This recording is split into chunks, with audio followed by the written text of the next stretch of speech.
Mindset, mengubah pola berpikir untuk perubahan besar dalam hidup Anda, oleh Carol S. Dweck. Bagian 1, jenis-jenis mindset. Ketika saya baru saja memulai tugas sebagai peneliti muda, suatu kejadian mengubah hidup saya. Saya terdorong untuk memahami cara orang menghadapi kegagalan. Saya pun mempelajarinya dengan memperhatikan cara para siswa bergulat dengan persoalan-persoalan sulit. Suatu ketika, saya membawa anak-anak ke sebuah ruangan di sekolah, membuat mereka nyaman, kemudian memberi mereka serangkaian teka-teki untuk dipecahkan. Teka-teki awal memang mudah, tapi teka-teki berikutnya cukup sulit. Ketika para siswa tersebut menggerutu, berkeringat, dan berusaha keras, saya mengawasi strategi-strategi mereka dan mencari tahu apa yang mungkin mereka pikirkan dan rasakan.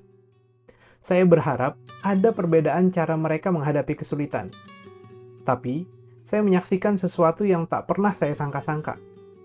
Ketika dihadapkan dengan teka-teki sulit, seorang anak laki-laki berusia 10 tahun menarik kursinya, menggosok-gosokkan kedua tangannya, berdecak, kemudian berteriak, "Aku suka tantangan!" Seorang siswa lainnya yang tengah berusaha keras menyelesaikan teka-teki ini menatap dengan gembira dan dengan mantap mengatakan, "Kamu tahu, saya berharap ini akan memberi banyak pengetahuan." Apa yang salah dengan mereka? Saya bertanya-tanya. Saya selalu berpikir seseorang dapat mengatasi atau tidak dapat mengatasi kegagalan. Saya tidak pernah berpikir seseorang menyukai kegagalan. Apakah anak-anak ini aneh? Atau mereka benar-benar memahami sesuatu? Setiap orang memiliki teladan atau role model. Seseorang yang menunjukkan jalan pada saat terpenting dalam hidupnya. Anak-anak ini adalah teladan saya. Jelas sekali mereka mengetahui sesuatu yang tidak saya ketahui. Dan saya bertekad untuk mencari jawabannya, agar dapat memahami jenis mindset atau pola pikir yang dapat mengubah kegagalan menjadi karunia. Apa yang mereka ketahui? Mereka tahu bahwa sifat-sifat manusia, semisal kecakapan intelektual, dapat dikembangkan melalui upaya tertentu. Dan itulah yang mereka lakukan, menjadi lebih cerdas. Bukan hanya tidak takut gagal, mereka bahkan tidak menganggap diri mereka gagal. Mereka menganggap diri mereka sedang belajar. Di sisi lain, saya menganggap bahwa sifat-sifat manusia sudah ditetapkan. Anda cerdas atau tidak. Dan gagal berarti Anda tidak cerdas. Sederhana aja. Jika Anda dapat meraih kesuksesan dan menghindari kegagalan betapapun sulitnya, Anda adalah orang yang cerdas. Perjuangan, kesalahan, dan ketekunan sama sekali tidak menjadi bagian dari gambaran ini. Apakah sifat-sifat manusia bisa dikembangkan atau justru tidak bisa diubah layaknya ukiran pada batu? Adalah persoalan lama. Mana dari keyakinan-keyakinan ini yang bermakna baru bagi Anda? Jika kecerdasan atau kepribadian Anda adalah sesuatu yang dapat Anda kembangkan, apa konsekuensinya? Jika merupakan sifat bawaan yang cenderung tetap, apa konsekuensinya? Pertama-tama, mari kita tengok perdebatan lama yang sangat sengit tentang watak manusia. Kemudian, kembali ke pertanyaan, apa arti hal ini bagi Anda? Mengapa manusia berbeda-beda? Sejak semula, manusia berpikir secara berbeda, bertindak secara berbeda, dan menjalani hidup secara berbeda. Tentu akan ada orang yang bertanya, mengapa manusia berbeda? Mengapa sebagian orang lebih cerdas atau lebih bermoral? Dan apakah ada sesuatu yang membuat mereka berbeda secara permanen? Para ahli umumnya terbagi dua kubu.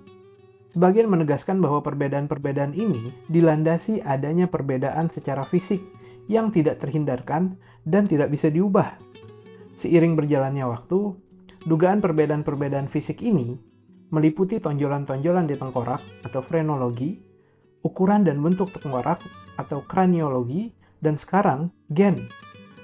Ahli lainnya menyebutkan perbedaan-perbedaan kuat ini karena latar belakang, pengalaman, pelatihan, atau cara belajar manusia. Mungkin Anda terkejut jika mengetahui bahwa tokoh utama pandangan ini adalah Alfred Binet, pencipta tes IQ. Bukankah tes IQ dimaksudkan untuk mengiktisarkan kecerdasan anak-anak yang tidak bisa diubah? Sebenarnya tidak. Binet, orang Prancis yang bekerja di Paris pada awal abad ke-20, merancang tes ini untuk mengidentifikasi anak-anak yang sedemikian kurang mendapat manfaat dari sekolah-sekolah umum di Paris. Sehingga, program-program pendidikan baru dapat dirancang untuk mengembalikan mereka pada tujuan semula. Binet tidak menyangkal ada perbedaan-perbedaan individual pada intelektual kemampuan mental anak-anak. Tapi dia percaya bahwa pendidikan dan latihan dapat mengubah intelijensi manusia secara mendasar. Mari kita simak kutipan dari salah satu buku terpentingnya, Modern Ideas About Children, yang melukiskan upayanya bersama ratusan anak-anak yang mengalami berbagai kesulitan belajar. Beberapa filsuf modern menegaskan bahwa intelijensi individu adalah kuantitas yang tetap, kuantitas yang tak bisa ditingkatkan.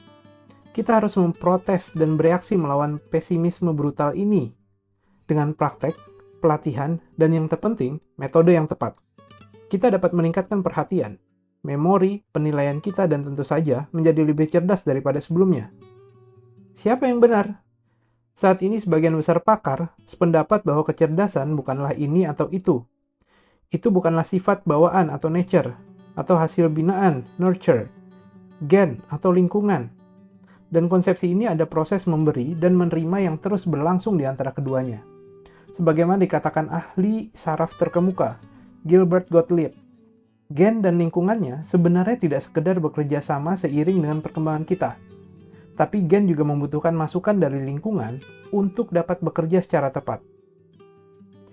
Pada saat yang sama, para ilmuwan mempelajari bahwa manusia memiliki kemampuan yang lebih untuk belajar seumur hidup dan mengembangkan otak mereka daripada yang mereka kira selama ini. Tentu saja, setiap orang memiliki anugerah genetik yang unik. Manusia mungkin memulai dengan temperamen bakat yang berbeda. Tapi jelas bahwa pengalaman, latihan, dan upaya personal menentukan jalan mereka selanjutnya. Guru intelijensi mutakhir, Robert Sternberg, menulis bahwa faktor terpenting yang menentukan bagaimana seseorang mencapai keahlian tertentu bukanlah kemampuan yang sudah melekat sebelumnya, melainkan usaha keras dengan maksud yang jelas. Atau, sebagaimana diakui pendahulunya, Binet, orang yang pada awalnya paling cerdas, tidak selalu menjadi yang paling cerdas pada akhirnya. Bersambung bagian 1, apa arti semua ini, dan 2 jenis mindset.